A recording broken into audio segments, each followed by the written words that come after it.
Hello everybody, Twitch Nitro here and welcome to my Build a Map series. So if you're seeing this, you've already seen another video out for zombie track races, and that means that everything I do in this has worked out fine and I've actually managed to complete the map.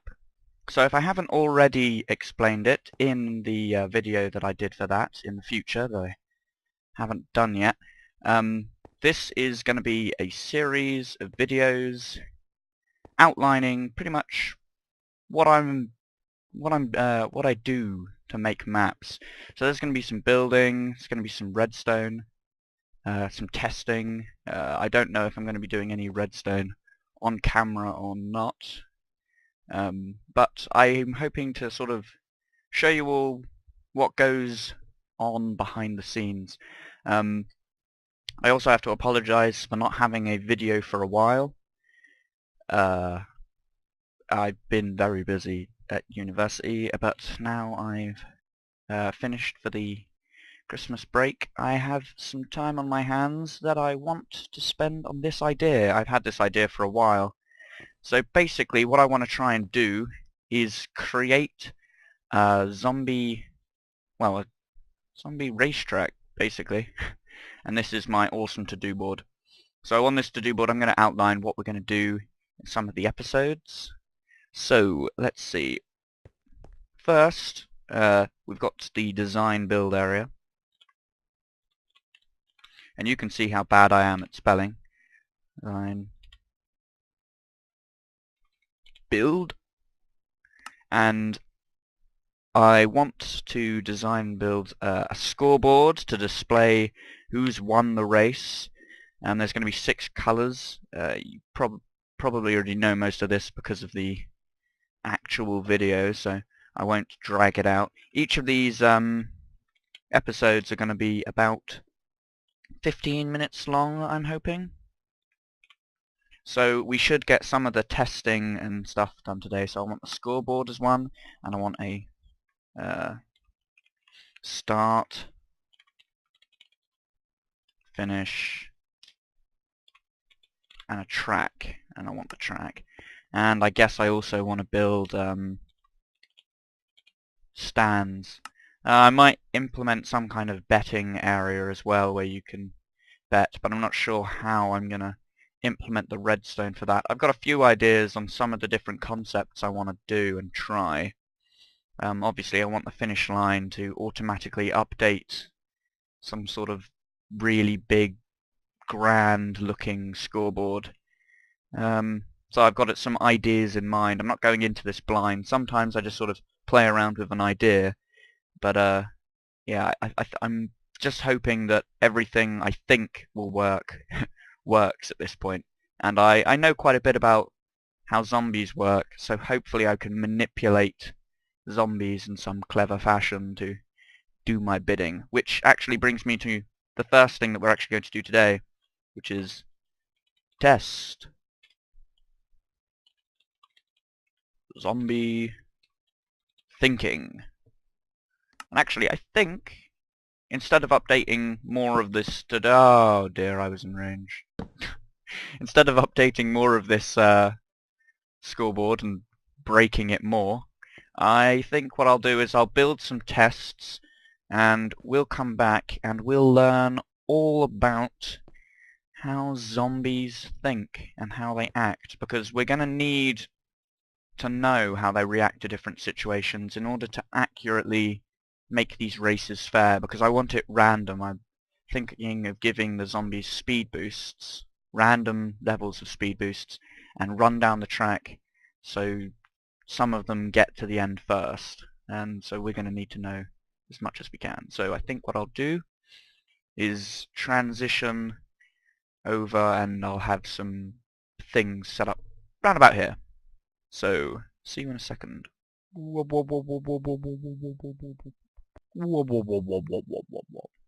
Hello everyone and welcome back. So, okay, it's been a little while and I've been testing out a few different things. I've set up some experimentation areas. to just see the different things that might be very useful. This particular experiment here is quite funny. I tested it out. It's good. You're going to have to trust me on that. So, I've added some things to the board as well. We need to prototype the track system and changing time. And start prototyping the redstone, so that'll be in an episode 2. Right, first of all, villager detection. Zombies always go for villagers, obviously, and they can't see through this glass. I then wanted to test, after seeing through the glass, just to turn this down just a tad, because we're going to be working with a lot of noisy people. Die. I then wanted to see, will they track through walls? Turns out they do. Just, you know, stupidly looking at a wall. You're never going to get to him. Ever. Zombies. So easy to control. Right, then I wanted to see is if they could follow stuff that's below them and whether or not they recognized things in carts. And then I got this little test, and this is quite quite entertaining too. As you can see, it does work. Zombies will follow villagers in carts, and something even better than that. The faster they run, the more accurately they follow. Obviously, if I break this, I think, yeah, the pathfinding is very good with these things. Still, we don't need you anymore, so your purpose is... The great thing about these health potions is they kill the zombies, but they heal the villagers, so if the zombies ever do get to them... Actually, while I should have really been recording, but while I was testing this, the zombie did actually get in. This was before this was here and this. The zombie got in and started to kill it. Luckily I already had health potions after doing that one.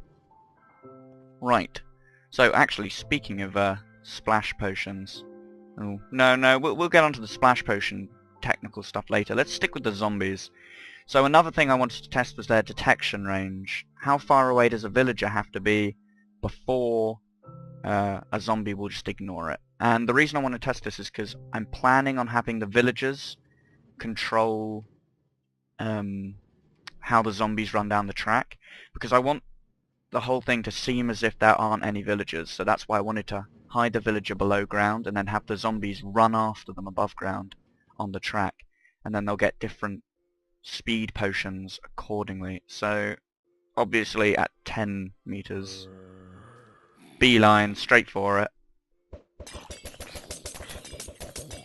Gonna have to like mod myself some really powerful health potions. Oh, actually I can do that because I'm in 1.4.6 and I can make all sorts of good stuff. Instant health. Oh, I'll only go to 4? Oh well. Oh, wrong type. There we go. It's blue. Well, that's just weird.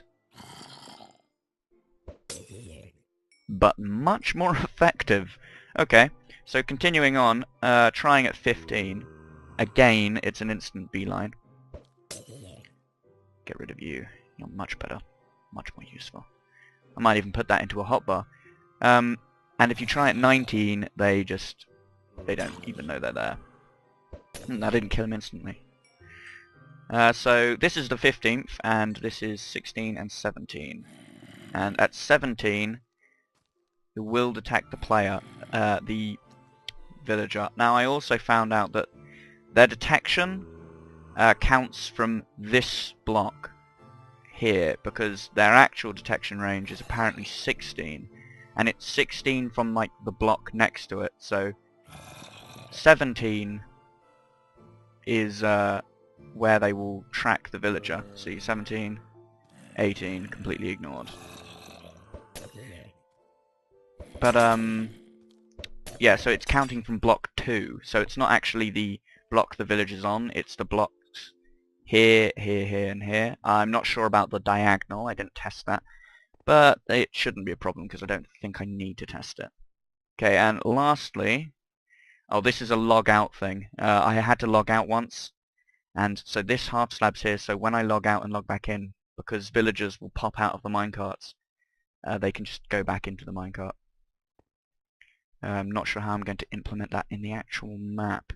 So if I put a zombie here, it'll try and catch this villager. Now if I then activate this, it doesn't go after the village and go onto the pressure plate. It stays at the center of this block. So if I now open this and then do it, see, it'll activate the pressure plate and activate the speed. I thought that was pretty interesting. Now if I quickly close this before it gets back and turn this off because I want him to stop, again, it won't walk. The zombie will not walk onto this pressure plate. It stays at the, or it stays as close as it can be to the center of this block. It won't even try to walk in there because its pathfinding is telling it that there is a block here. So it won't walk onto this pressure plate. Till I open it. Easy way to trap a zombie. Right, lastly, I wanted to test...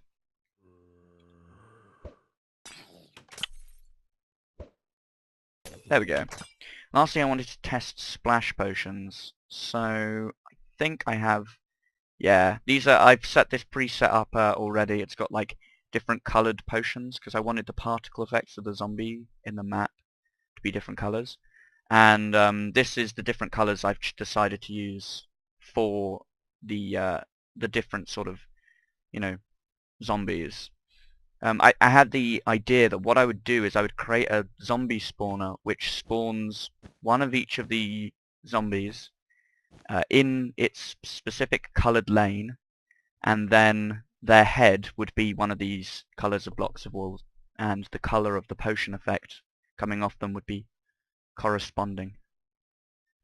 This health potion one doesn't work though, because it doesn't give them particle effects, and I don't know why. So I'm going to use a regenerative pink one. I hate pink.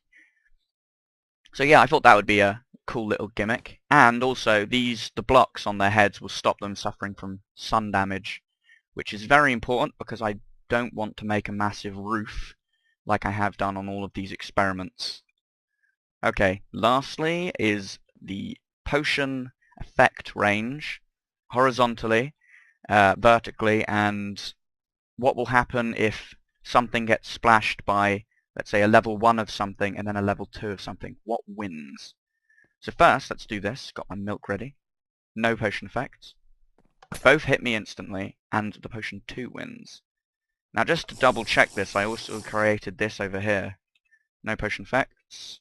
And this repeater will make it so the lower speed potion actually hits me second.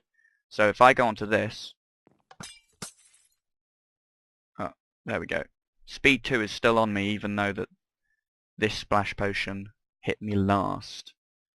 So that's quite interesting.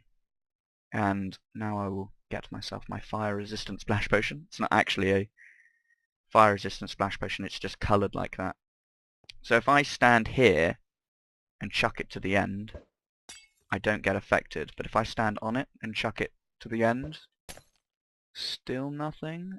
But if I chuck it here, I am affected.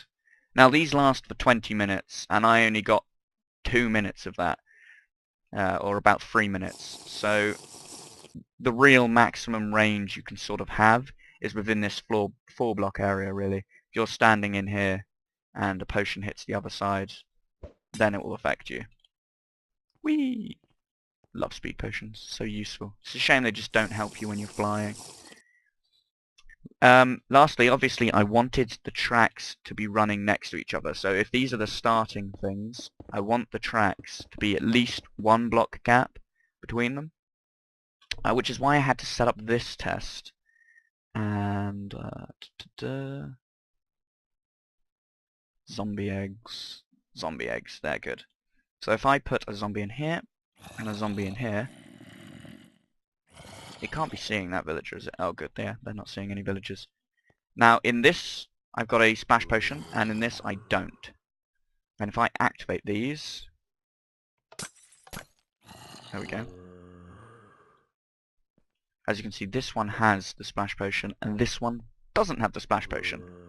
Which basically means that if I set it up so the potion effects are happening vertically, you can basically separate the two things. So if I put Speed Potion 2 in there, and this in here, and splash them both,